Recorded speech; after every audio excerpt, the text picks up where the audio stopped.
All right, I got a good one here. This is a 2014 Ram. It's got the 5.7. It's got a P018C, and it has to do with the fuel pressure rail sensor is stuck low. So this is what's the original one is on the vehicle looks like. This is a connector for it, okay?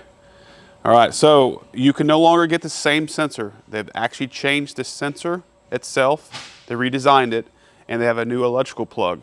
The reason why I'm doing this video is I want to go over the new electrical plug, okay? Because the wiring has changed and no one tells you. So we're going to try to save you some trouble. Here's a part number for the new sensor, okay? And here is the part number for the electrical connector.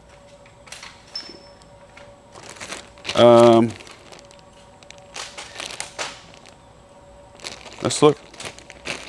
See if there's a note in here. I don't see a note, but let's just check. See what it says here.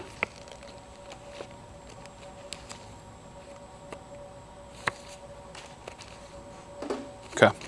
I didn't notice it, but I just want to make sure there's no notes referring to.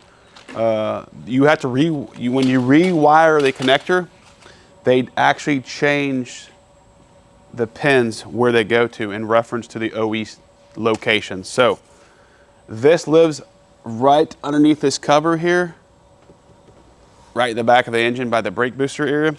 So this is what the original connector looks like. See, it has 1, 2, 3, okay?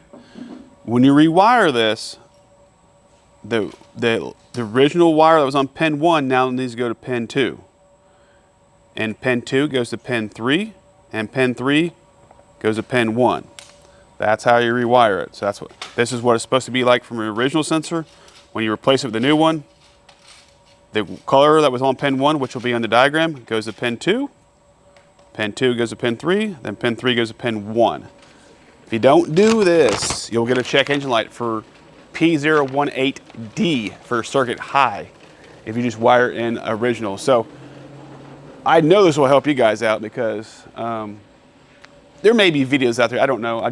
We were messing with it and we came to a brick wall, a dead end here, like something's not right. The sensors are good, we actually tested them, but we keep getting the same code, high code, circuit high.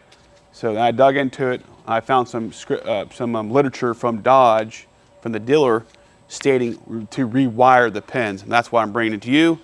Hopefully this helps you. If it does, put it in the comments below. Until the next video, see ya.